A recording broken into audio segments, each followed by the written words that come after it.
So I think I'm officially having my Oprah moment, y'all, because we got the one, the only Tiffany, aka the Budgetnista, Aliche, on the podcast. Welcome to the podcast, Tiffany.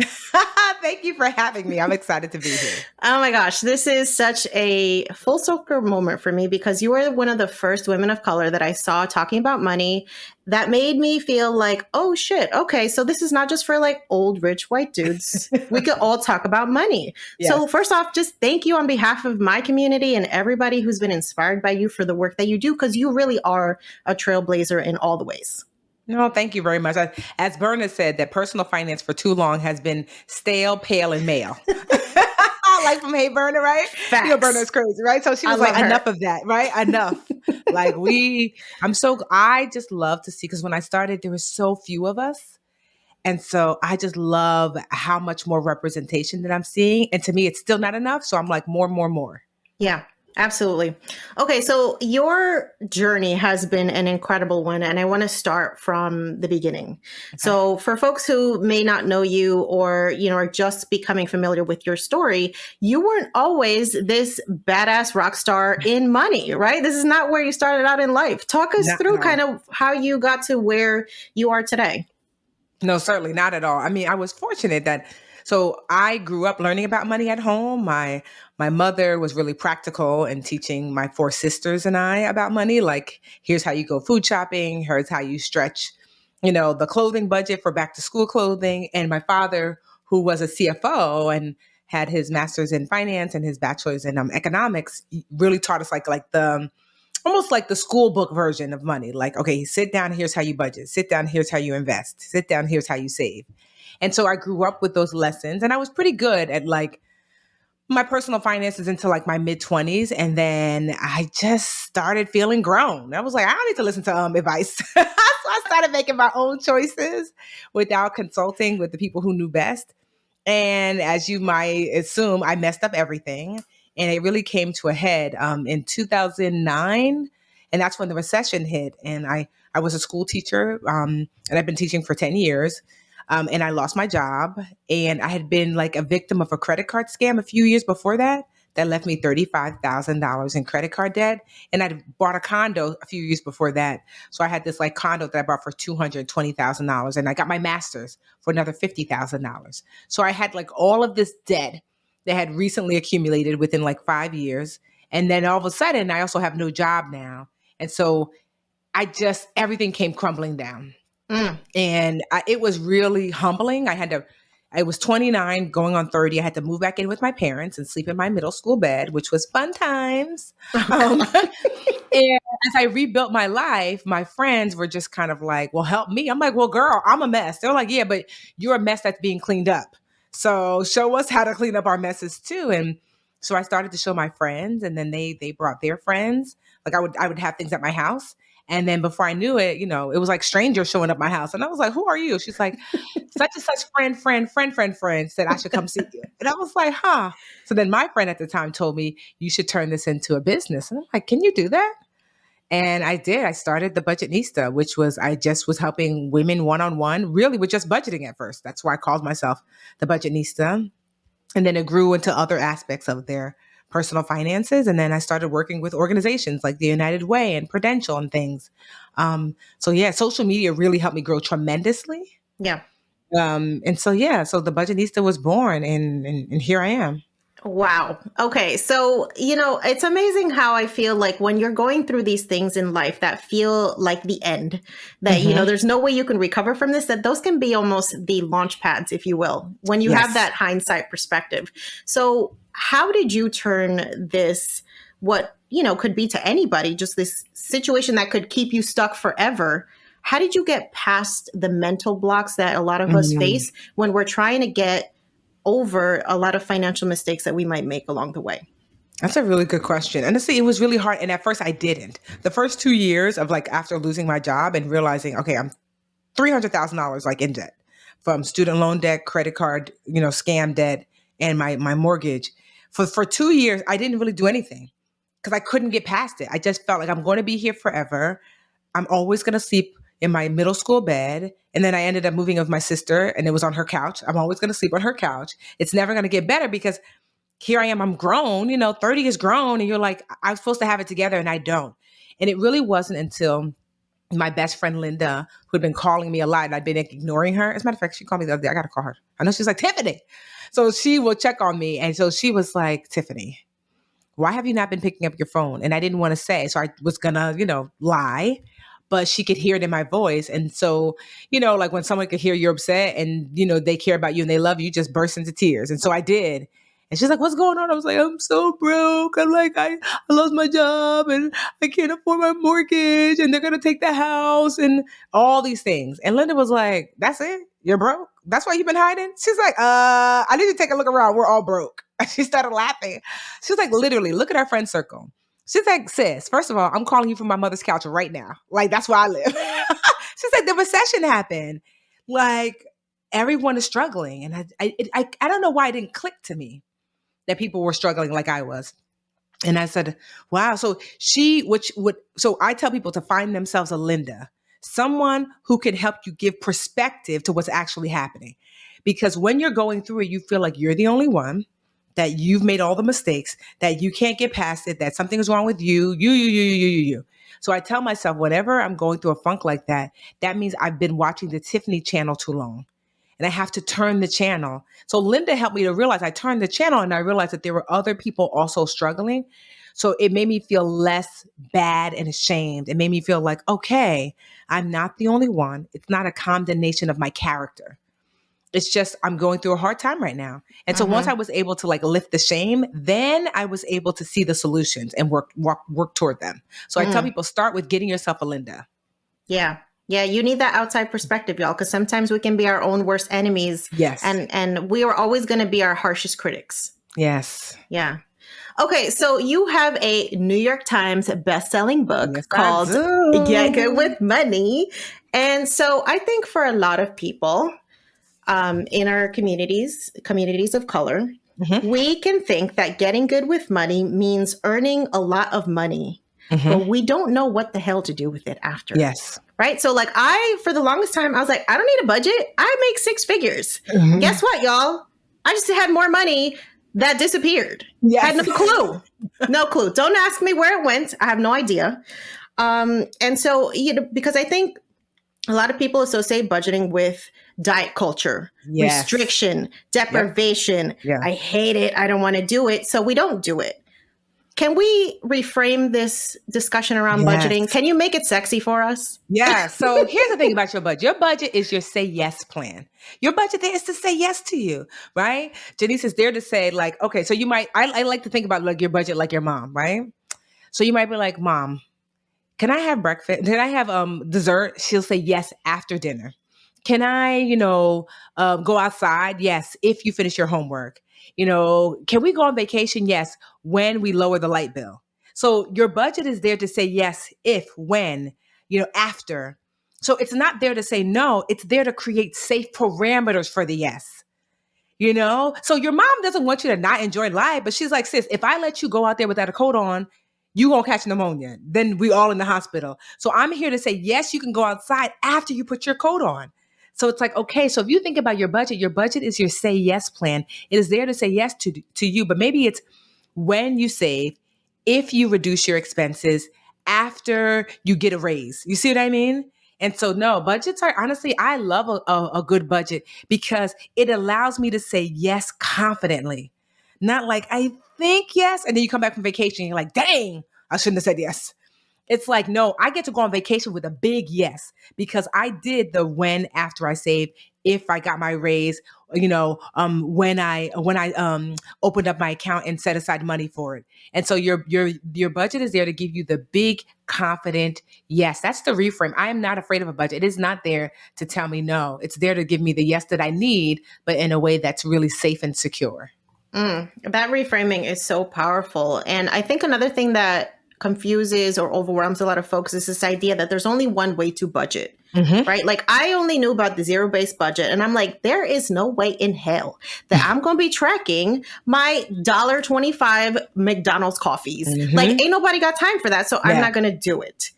Is there a right way or a wrong way to budget in your opinion? There's no right or wrong way as long as you do it. So here's for those people, because if your money's really, really, really, really tight, meaning that you almost don't even really have enough to support yourself, then you might want to get down to the nitty gritty. So when I was what I call broke Tiffany, right? So that's when I didn't even have enough money for my regular bills.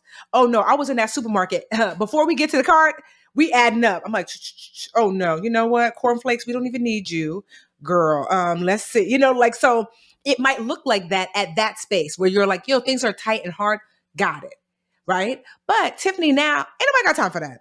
I'm not nickel and diming. So instead now I budget like more loosely. So my budget looks more like, here's how much I need to have in my bills account to cover I know the bills for the month. I'm just making up a number, ranges about $5,000 a month. So I like to keep about $6,000 in the bills account. So that way, if anything pops up that's a little like I wasn't really sure of, so I just be like, okay, here's where I'm going to put that money in my bills account, a checking account specifically to pay my bills, so that I have 2 checking, 2 savings. Checking account for bills, separate that money. Checking account for spending. So my spending account, I like to keep a few $100s, because if I keep a few thousand, I'm gonna spend it. If I keep a few hundred, I'm gonna spend it. So I'm like, okay, what's the parameter, Tiffany? So I like to keep a few $100s in my second checking account just for spending, and it keeps my spending under wraps, right? So I really don't use my credit card for random spending. Like if I'm going to go swipe in, if I'm going to go to Target, then I'm like, okay, it's what's on this debit card. I don't have a debit card for my bills, my checking account for bills. So I don't accidentally, quote unquote, swipe away my bills. Third account is your emergency or short-term savings. So I say this account should be at an online-only bank. Don't keep it at your regular brick and mortar bank, because you're going to make them transfers that happen in 2 seconds. If you have it at an online-only bank, that transfer takes at least 24, sometimes even 72 hours to your regular checking account. And it makes your money inconvenient, and inconvenient money gets saved. So you want to save. If the pandemic and quarantine taught us nothing, is we have to have a little bit of stash set to the side. So that's your stash account, where you're like, if something breaks in the house, if I lose my job, I like to have at least 3 months plus how long I think it'll take me to replace my income. If you're a nurse, 3 months is plenty. Sis, they need you. You ain't going nowhere. They're like, no. We know you got a broken leg. Can you come into work? Right? If you're an engineer, you might need 6 months to a year, because it might take a little longer.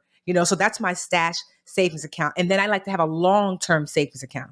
So these are for bigger goals, things that are going to happen in like a year or so. This is also where you can pre-invest, right? So you might say, I want to start investing. So you might start saving in your long-term savings account so that you get up your $1,000 to start investing, your $500 to start investing. So checking, savings. Spending, bills are your checking. Emergency, long-term savings are your savings accounts. And so if you literally, I call it split it before you get it, you can go to your job and say, hey, can you just put my money into these 4 accounts? That's budgeting. Like you've already done a little bit of math. I need about this much in my bills. I want to give myself this much to spend.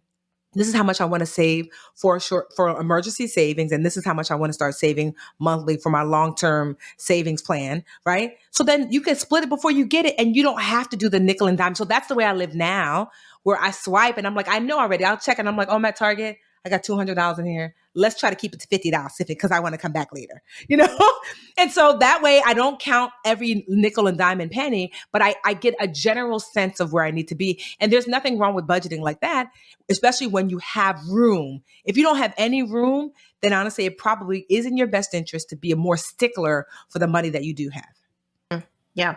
Love that advice. Okay, so I think a lot of folks tend to think like personal finance, being good with money, starts and ends with budgeting.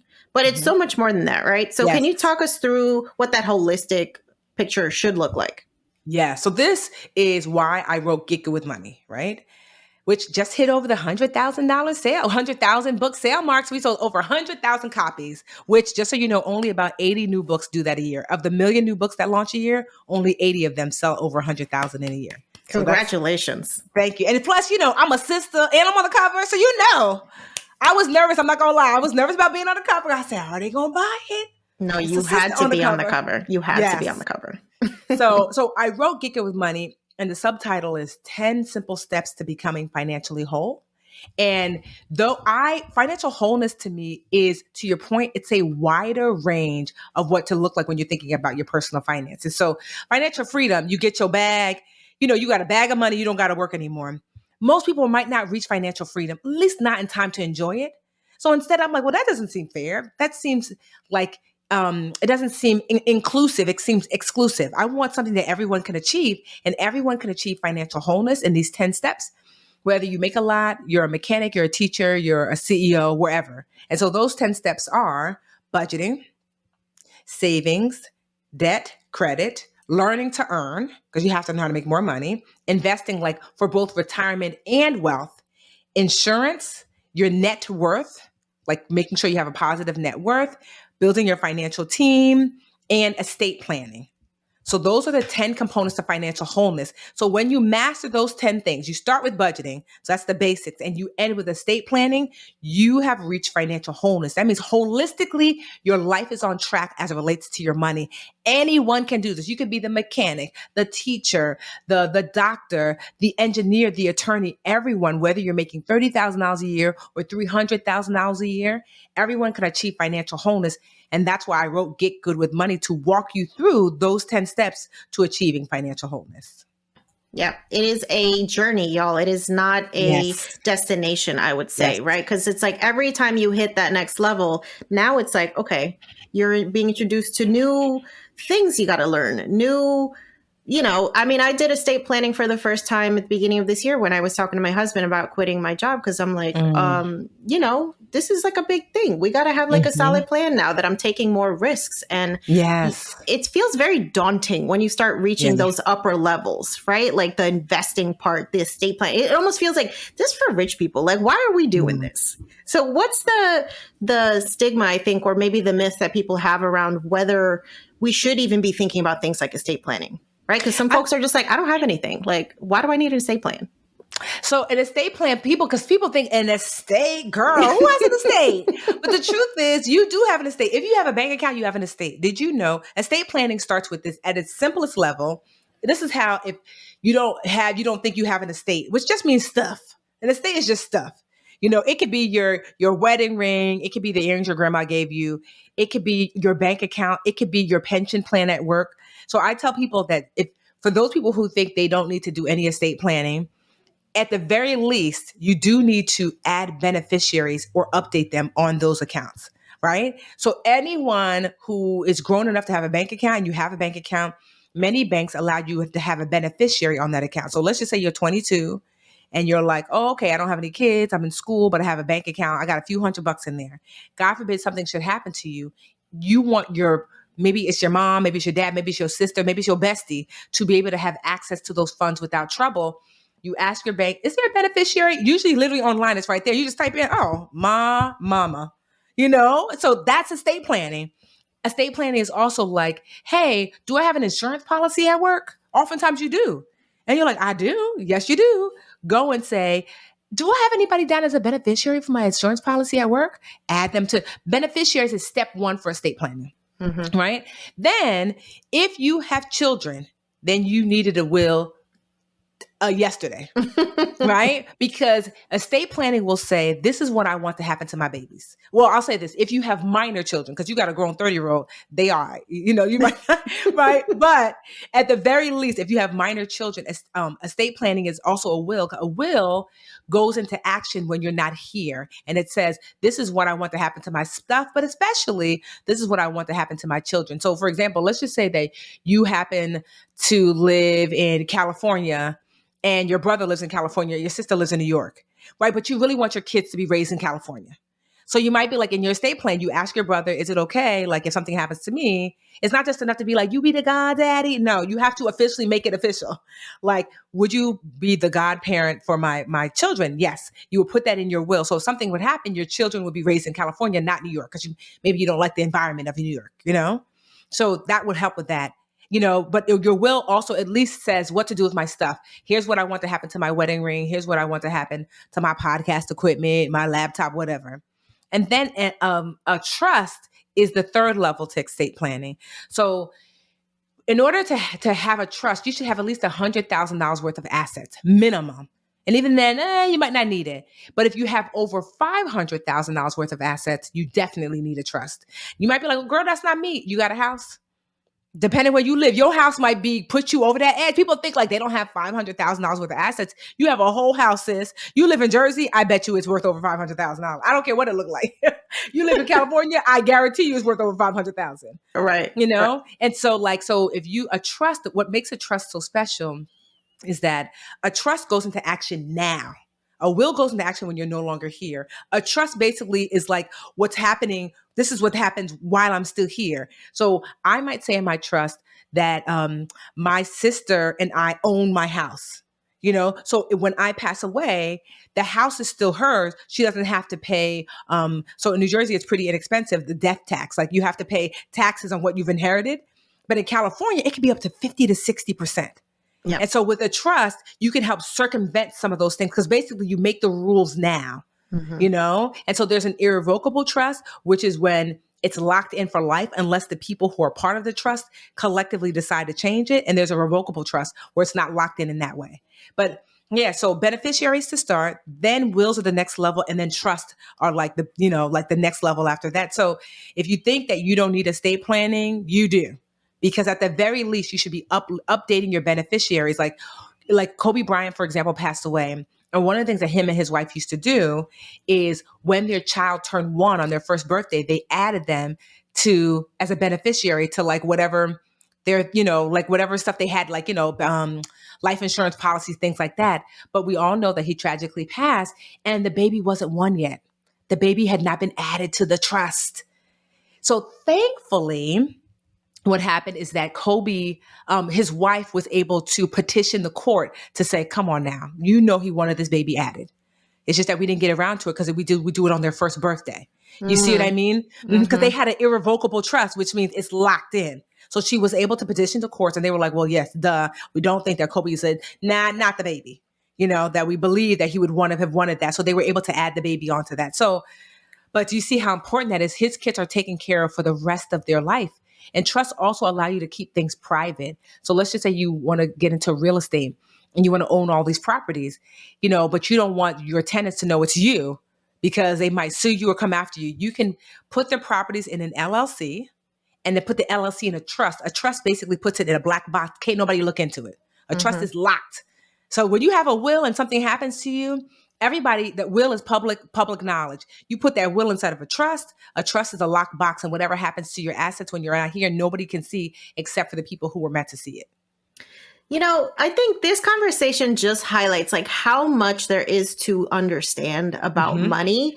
And for communities like ours that it's just not a normal conversation, you know, it's scary. There's a lot of stigma, especially as women, like who the hell are we to be talking about money? I think it reinforces this idea that like the foundation of all of this is the education piece. Yeah. So what's your best advice for folks who are just like overwhelmed, so much information, like how can we get started? Honestly, get started slow and simple. Podcast, hello, yo quiero dinero. Brown Ambition. So, you know, you had Mandy on already, which is awesome. So I have my podcast, Brown Ambition. There's podcasts like How I Built This, if you're an entrepreneur. Earn Your Leisure, like those guys are doing great. They speak not just to guys, but like to me, their voice is so great for like men of color because they're so like they remind you of every guy you know from around the way, you know? And so I suggest starting with like things like podcasts, finding your favorite YouTube channel, following your favorite financial educator on social, because you get to get bite-sized pieces that don't feel so overwhelming. Starting with books as well, Get Good with Money, at getgoodwithmoney.com, right? So, but starting with podcasts and books to start that process. And like I said, YouTube channels and social media, because it will give you like a sense of like, find your face, people who speak to you. This is why we said earlier, it's so important that there are more of us out here because you might need to be like, oh, she's Latina like me. Okay, girl, sis, what we talk about, you know? Because it makes you feel it because you're going to say something to your community that's going to be nuanced that I might not get. You know, you might be like, oh, like, you know, when your mother throws a chocolate at you. And I'm like, even though because I'm African, so I'm like, I know all about the chocolate to throw. I'm like, sis, we live by that. Yes. You know, it's a way of life. Yes, you might be like, that's what it feels like when the stock goes down. You're like, oh, got you. But do you see? So I would say find your faves. It should be more than one. because everyone doesn't know everything. So I like to find faves, like faves who really lean toward investing, faves that lean toward budgeting, faves that lean toward saving. So find like a kind of a group of your faves, especially via social, YouTube, podcasts, books, and just slowly but surely start to normalize ingesting that information. And so what will happen is over time, it won't seem so foreign to you, and then you'll be able to start to take action. So in the beginning, it's okay to just be an observer, and then slowly but surely to start to take action and not to overwhelm yourself. Every year, I like to have one financial goal that I might be like, this is the year I find a new accountant. That's it. This is the year I open up my retirement account. That's it. This is the year that I find my favorite financial podcast. So I don't overwhelm myself. Like I like to, pick one small goal a year. If you add those things up, it really does add up to a better financial life. Yeah, absolutely. So I think it's important also for us to understand that like personal finance is not just one size fits all. And I think that's what a lot of the mainstream gets wrong. They want to just prescribe the same formula to everybody. And then you have, first generation wealth builders, you have folks who are starting businesses for the first time in their families. You have people who are the first investors in their family. Like they can feel like this information is not necessarily relatable to my specific challenges as women of color or people of color. What do you think needs to change from that perspective, like the greater personal finance space, so that we can have more diverse, inclusive voices? I think that platforms that have the ability to uplift those voices need to do so. So I'm talking about book publishers. Like go and specifically look, which it's happening because I'm seeing a lot of people in our space that are getting book deals. Finally, because girl, you go to the finance section in Barnes and Noble, you're like, oh, okay, so only the men know. Oh, the white men, okay. Like now I go in and then before it was like, oh, they would let the occasional white woman in, like, okay, a Susie Orman or like I forget the other lady's name, Dave Ramsey's Jean daughter. Chatzky. Oh, Jean yes, Chatzky. Rachel Cruz, yeah. Rachel Cruz, right? And it's like, that's cool too, but diversity is not just, we got a woman. No. Yep. And so I'm just like, so one, these publishers and things to to create space for other voices. And here's the thing, if they say no, if someone won't invite you to the table, sis, throw your own party and have your own table. Because one of the reasons why I got my book deal, Get Good with Money, is because I had self-published like 5 other books. I had my first book, 1 Week Budget. Then I had the Literature Challenge series. I had literally self-published 5 or like 6 other books myself. So when they came to me, they had seen that and said, she has an audience here. And so it made it easier for them to take a bet on me. You ain't got to wait for nobody. Like, oh, you don't want to create a space? You know what? Don't worry about it. I'm about to make my own table, bring my own chairs, invite my own people. But also too, I think it's important, like people like us, once we start to do better, to pull people in. Like I'm a big proponent of that. Like when you read my book, Get Good with Money, you're going to see other people of color that I pulled in as experts. That's intentional. Yeah. I mentor a lot of people in the personal finance space, largely women, especially women of color, right? I have Latina mentees, Black mentees. I've got like maybe a guy or two, but mostly women. So like I purposefully, because one day, like hopefully soon, I'll be able to sit myself down. I want to be more Jay-Z, less Sean Carter. No, more Sean Carter, less Jay-Z. Less Jay-Z. Yes, right. Some of y'all don't know what that means. Jay-Z, it was great. He was the hottest rapper in the game. Blah blah blah blah. And now he was like, you know what? I actually want to sit down and uplift other people and just do business on the back end. And so that's what I'm wanting. Like, so I myself have like tasked myself with saying, who can I uplift? Who can I pour into? Who can I be like, sis, I made that mistake 3 years ago. Don't do that. Like, here's my suggestion here. Like, I can't tell you how many people that I've given to my book agent, Heather, made that connection, or people who I told how the process goes, or how did I get a New York Times bestseller? Like what the marketing plan was. I actually have like 3 calls this week of people asking me, Tiffany, how'd you do that? I'm like, say less, sis, I got you. Walking them through, because that's also important, that people who have done, it's important that you reach back and help other people get there as well. I don't believe in the one and the only, because it doesn't, one, I cannot service everyone. 2, it doesn't make sense if something happens to me, then what? And 3, I'm not the right fit for everyone. Yeah. And so yeah, that's it too. And I think too, like it's happening a little bit more now, these production companies or whatever, I'm seeing it more now, but like, they need to reach out to other voices. If there's a lesson that we should all learn from like the growth of Netflix, right? So if you look at Netflix is doing the opposite of what network television does. Network television tries to create the most vanilla version of a thing because they're trying to get the largest amount of eyes at one time. Yeah. Right? So on the surface, it's like, oh, I can understand you. They're like, oh no, not too spicy, not too hot, not too this, not too that. They're like vanilla, vanilla, vanilla. That's how you get Friends that is positioned in New York City, and you don't see nobody of color in New York City. None.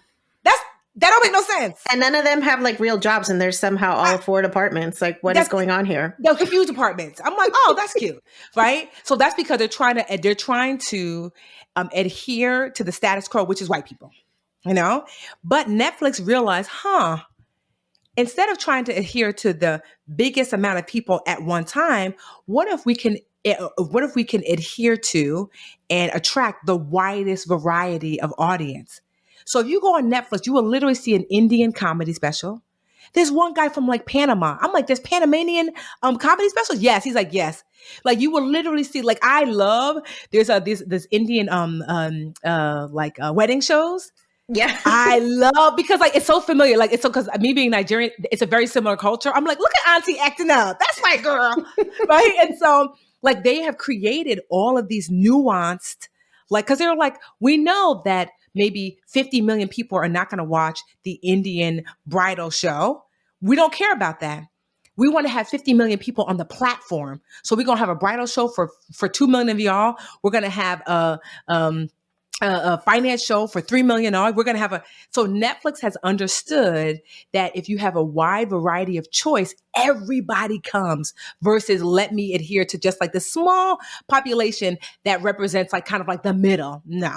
Yeah. Mm-mm. Yeah, I love that. And I think like you said, we're kind of creating that grassroots movement on our own with the power of social media. I mean, everybody technically has like a TV channel in their phone, right? Yep. So it's a matter of now spreading the knowledge, because that's how we move forward as a community. Exactly. So you have a motto that goes, live richer. Yes. What does that mean to you? So to me, it actually doesn't have that much to do with money. Live richer just means a fuller, more enriched life. And money is one of the tools, just one of the tools you can use to help accomplish that. So that's what live richer means. Like, what is the life that you desire? Do you want a vacation, more time with the kids, more time with the hubby, more time with friends, like more time to rest? What does that look like for you? And so that's what living richer is. It's identifying how you want life to go and then actively pursuing that. And you use money as one of the tools to help you get there. Mm. Yes, it is so much more than about money, y'all. Money's just the tool. Yes.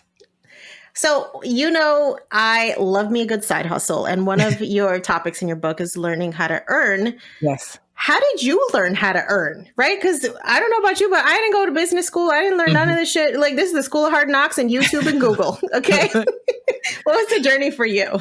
So I did go to business school. Like my undergrad degree is business, and with a concentration in marketing, although I don't remember too much. Because after that, I taught for 10 years after that. So I didn't really put it to use until years later. Yeah. So it took me a while to learn how to earn. I think people think, I know we see on social and it's like, oh my God, I made $1 million my first year. No, girl.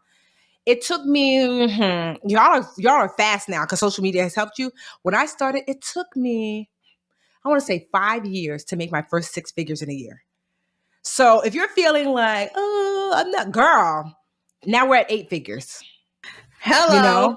Right? So I'm just saying that, so I've been 10 years in the game, but I would say, yeah, it took me about 5 years to make 6 figures. And then it took me about 1.5 years after that to figure out how to make 7. And then it took me maybe like 1.5 years after that, or 2 years after that, to figure out how to get to 10 million. So 8, So I'm sharing all that to say that if your journey is looking different or slower, that's fine. That doesn't mean you won't end up on the other side. And so what I learned in the beginning, one, I had to learn how to build community, because that was part of my core business model. But then I had to learn how to monetize.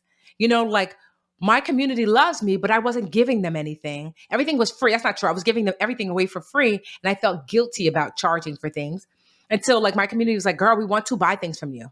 So I learned how to first monetize with books because it was easier to monetize physical things. And then I realized like, okay, how do I monetize my knowledge? Because I know a lot of people are struggling financially. So I don't know if I want to charge them personally, but I realized, I can actually charge a business or a nonprofit like United Way, which is who I work with first. I charge them and then they pay me to go into the community and teach for free.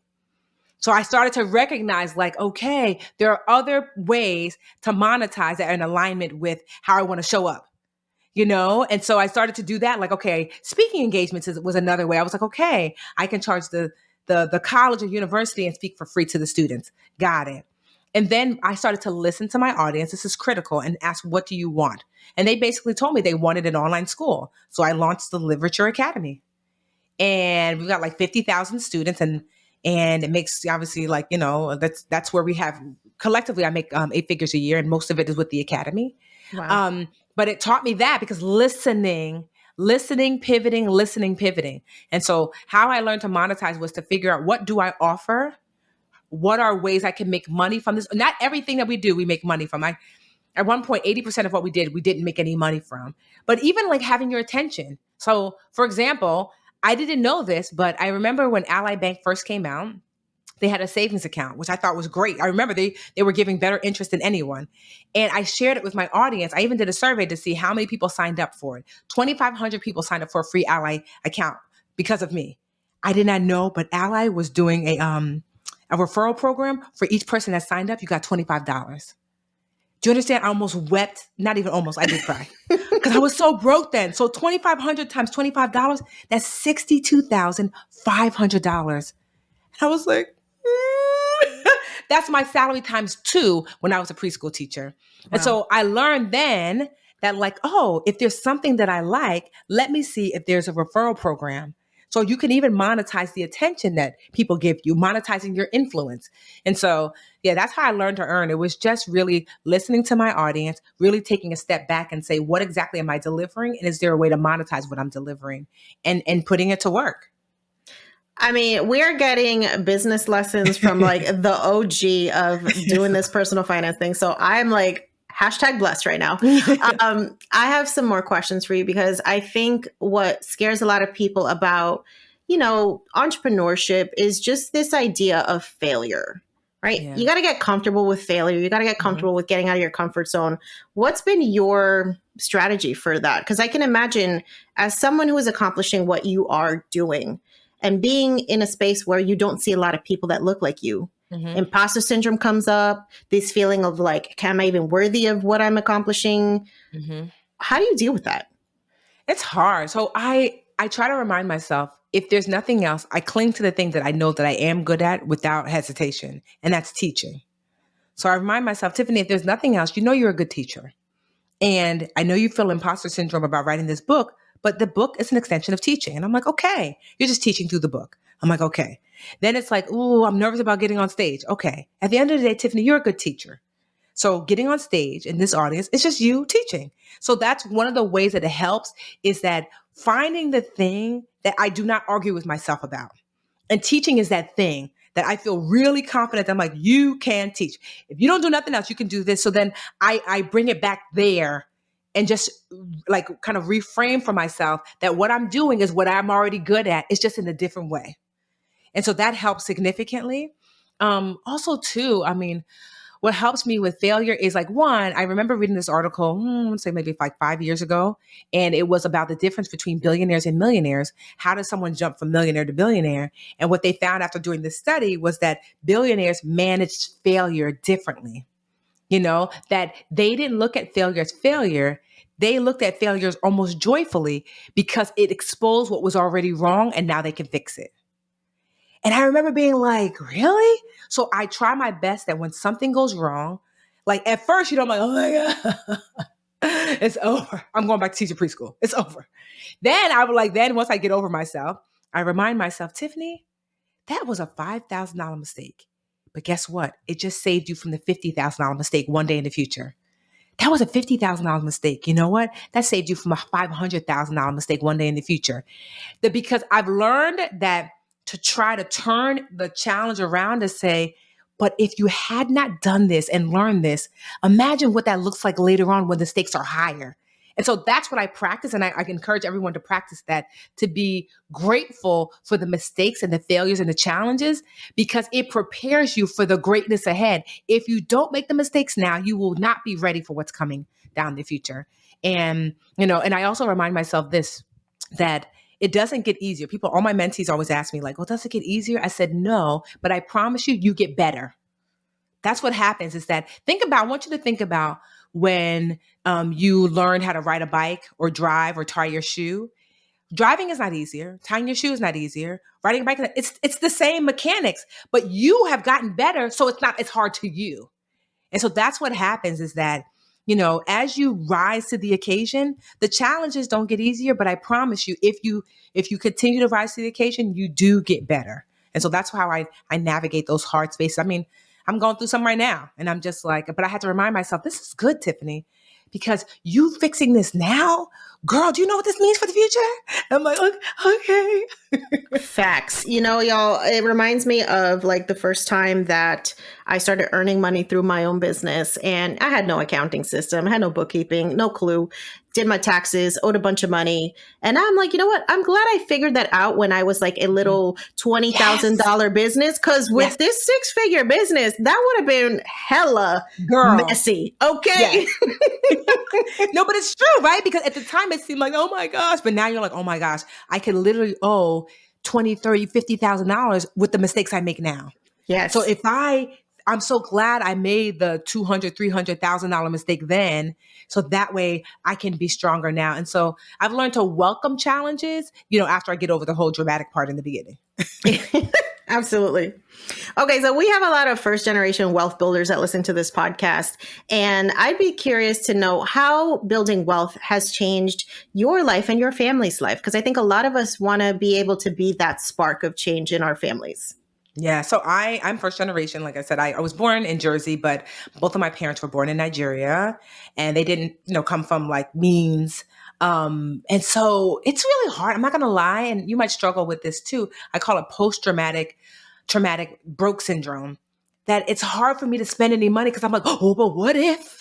Yep. What if I lose it all? What if I have to go back to beans? What if? And so that part I'm still working through, but how it's changed my family's life is I was able to pay off my parents' house, which was like amazing. I mean, do you know the feeling? I mean, that's like every kid's dream, especially if you're a kid of a first generation kid, because you know just how hard your parents worked to get here, And so I was able to pay off their house, and it wasn't a little bit of money. It was $120,000. Wow. And I was able to write one check, and I was like, oh my gosh. And it didn't, and not that it didn't put a dent in my finances, it did, but not a significant one. I was like, because my dad said, oh my goodness, will you be bankrupt? I was like, no, Daddy, I will not be bankrupt. And he was like, are you sure? I was like, I will not, Daddy. He said, okay, I'll take it. And so, to be able to do that, but also too, like I have fully funded, I have a stepdaughter, her college account, she's 15, fully funded. And now I'm working on funding. I've got 2 nieces, 1, 3, a 4-year-old, and then I've got a 6-year-old nephew. I'm funding their college funds. That's transformative to let those parents, my sisters know I got them for college. Like, like I've been able to help out friends who, especially during the quarantine pandemic, didn't have rent. And I was able to pay one of my friends' rent for a full year because she had 2 little ones and she was in a really bad relationship and she had to leave for her own safety. And I was afraid she would go back if she could not support herself. And I was like, how much is rent? She was like, are you kidding? I'm like, no, girl, your safety and these babies, there's nothing more important. I was able to do that for a full year. She got on her feet and she's doing good now. Wow. I couldn't have done that before. Yeah. And so like, yeah. And even just some superficial things. I was able to go to Hawaii, and for the first time I paid for a first class ticket. Yes. I said, oh no, I'm not sitting up like this for 10 hours. We laying down, honey. And I was able to gift my sister, it was her 40th birthday. I was able to gift her a trip right alongside me. We both went to Hawaii. I paid for it. And she was like, wait, so am I flying first class too? I said, yes, girl. She was like, I mean, I don't care either way. I'm going to be happy. But I was like, no, I'm going to get you a first class ticket too. But that's, we got to have these amazing, just moments, and memories we got to build. And so like I used to say I was a baby millionaire until a woman hit me up and said, please stop saying that. Like, she's like, is your net worth $1 million or not? I said, it is. She said, then there's nothing baby about it. She was like, I know you're saying it because you feel uncomfortable with the title. She said, but when you step into and own it as a sister, as a woman of color, it allows me to know I can do that too. So I stopped saying baby millionaire. I am a millionaire. My net worth is 7 figures, and not just like the like physical assets like homes and things like that. No. I can look into my retirement accounts, my investment accounts, and see 7 figures, in there. Yep. And so like, yeah, so it sounds crazy. Like, you're a millionaire, you just not buying first class ticket. Yeah, girl, I have a hard time spending money. I told you, post traumatic broke syndrome. It does not go away. It does. You can work on it. And one of the things like if that does help is I have a wealth planner, Aliche, who's a woman of color as well. And she is I wanted somebody who was a first generation as well, because you already know you first generation, you're sending money back to your home country. You are. It's happening. I don't want anybody to say, well, actually, Tiffany, you should know. Abuelita needs money as well. Yeah. Right. She sacrificed her whole life. Right. My uncles and aunties, like we have to look after them. And so I wanted someone who wasn't going to push back on that. So she completely understands that. But what Aliche helps me to do is I know to do it, but I need that extra hand holding to say, it's okay to spend that on this. Mm-hmm. It's okay, Tiffany, to she always tells me if I'm struggling with purchasing something for myself, to call her, and she'll say, this is how much money we've saved this year. This is how much money your money's grown. You can more than afford that thing. She's like, I'm here to not just do the mechanics behind the scenes, but to also coach you through those choices. And so that's helped significantly with my post-traumatic broke syndrome. Yeah, you need that support at a certain level, right? Yeah. And it might be sooner than you think, because I think there's a lot of us who are not only planning for children, right? Who we want to make sure they're on a better foot than we were necessarily, but then we're also worrying about the older folks. And there's a lot of pressure, I think, on the millennials, on Gen X, of taking care of everybody. Yeah. So what would be your advice on that strategy planning? The whole oxygen mask thing before you can help everybody else. No, you have to put your oxygen mask on first. I mean, when I was broke, Tiffany, I could not afford to look after anyone. And so it was hard because since I got my first job in high school, I would give my father money and he would send it to Nigeria. We all did, whether it was $25 a month, then 50, then 100. And then at one point I couldn't afford it. And I was still trying to do it because I didn't want him to know I was struggling, but I had to be honest. And I had to say, honestly, Daddy, I don't even have money for rent. I'm sleeping on Tracy's couch. I don't have $100 a month. And he understood. And some family members will understand and some won't. But if you are not good, nobody else, you're not going to be able to help anybody else. So I suspended that until I was in a safe and sound place. And then as a result, I was able to give more. I was able to do even more. So now instead of 100, I could do 1,000.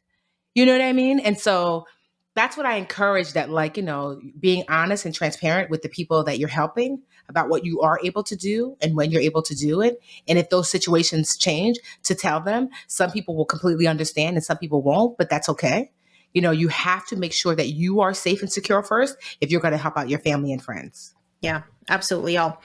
Okay, what does self-care look like for you these days as a 8-figure entrepreneur? Because I can imagine life is a little chaotic, maybe. Mm-hmm. So self-care looks like, for the most part, I would say 80% of the time I get in a daily nap, because I loves me a nap, right? Anywhere from 45 minutes, sometimes 2 hours if I got it. Self-care also looks like I love walking. It's really I'll listen to my favorite podcast, right? And just walk and just chill, or I'll walk and I'll talk to one of my best friends, or walk and call my mom or my dad or my sister. So I really like walking, it's good exercise, but really I just like it because it's chill. And I can't work when I walk. Yes, because you really can't work. You can maybe talk and listen, but you really can't work. So I'll listen to, also too, that's when I listen to my, I love audiobooks. So I'll listen to that. Also self-care, I'd taken 6 weeks off earlier in this year because I had not taken time for myself in years and I needed a break. And so I took 6 weeks off with the help of my personal coach. She told me I needed to take a break. So I did. And now what I do now is every quarter, I have 1 week fully blocked off. Sometimes I go on vacation. I just came back from Hawaii, like I mentioned, and sometimes I just stay home. And so now every quarter I have a full week where I'm I don't do anything, a full 7 days where I can decide what I do at that time. So that helps. also too, like, making time for family and friends. Like my sister, one of my sisters lives down the street from me, and she's got my niece Amelia and my nephew Roman, and they're 4 and 6. And so they're just like the light, and so I will have her drop them off, or, I'll go over there, or I'll pick them up. And so that's like self-care for me. It's just hanging out with them because they're so fun. If you know, little ones are just like, I call them the crazies. I'm like, what are the crazies doing? She's like, you hear them being crazy? And so like that, so that's self-care for me, as well. Like I'm not really huge on massages, although I'm like, I don't know why. I mean, I like them when I get them, but I told myself, well, maybe I'll try to do something, like once a quarter, because there's a really beautiful massage place that's not far from me. And it's like so epically wonderful. I'm like, why don't you just come here once a quarter, bring a girlfriend and just get yourself a massage, girl? Yeah. So that's something I think I'm going to, like look into. But yeah, for me, it's just turning off all social. I've actually, self-care also looks like I've taken all the social media apps off my phone.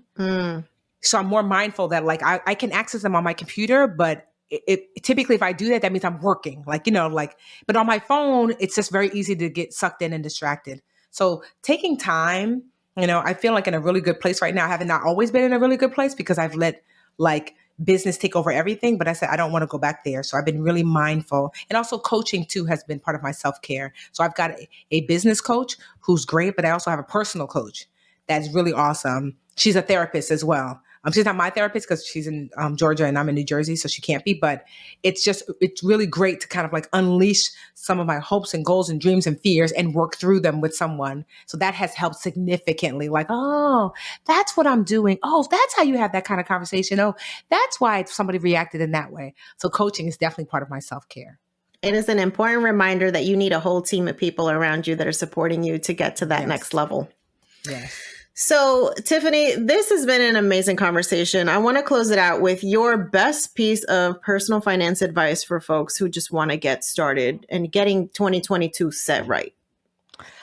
So if I was going to say getting 2022 set right, my best piece of financial advice is to take stock of where you are, honestly. Like, I have this much debt, I have this much savings. This is what my mortgage is, whatever that is, like to take stock of where you are. And I'm going to give you a free tool to do so. I created this tool called My So-Called Financial Life. Some of y'all don't remember that show on TV, My So-Called Life. It was so everything. I call it My So-Called Financial Life. And I use that tool to just kind of put all of my things down. And then from that, I say, what is it that I'd like to accomplish this year? Something small. Like, I might look at it and say, you really need an accountant this year. Or Tiffany, you really need to do some, you need to save more, or you need to bump up because I was like underinsured. I'm like, I need to fix my insurance. So whatever that is, to taking stock of where I am and choosing 1 to 3 things that I'm going to make my priority in the next year. And so that's what I would share with you. If you're wanting that free document, if you go to getgoodwithmoney.com, I have this thing called, there's a toolkit that I created for the book. And My So-Called Financial Life is I think the link for that, I want to say it's I'm looking at it now, it's chapter 9.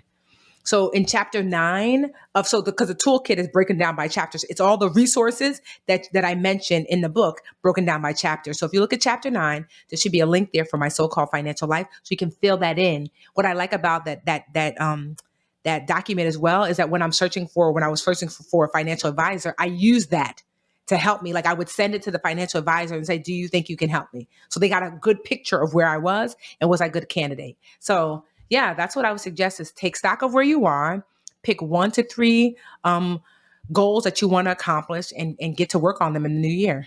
Amazing. And we will include that in the show notes. So for folks who want to find out more about you, follow what's next for the Budgetnista, where's the best place for us to find you? So thebudgetnista.com. I am also the Budgetnista on all the socials. I'm on TikTok, although I don't tick or talk much. I'm on Twitter, YouTube, Facebook, Instagram. I'm probably most active on Instagram. And if you're wanting to get the book and all the free resources, you can go to getgoodwithmoney.com.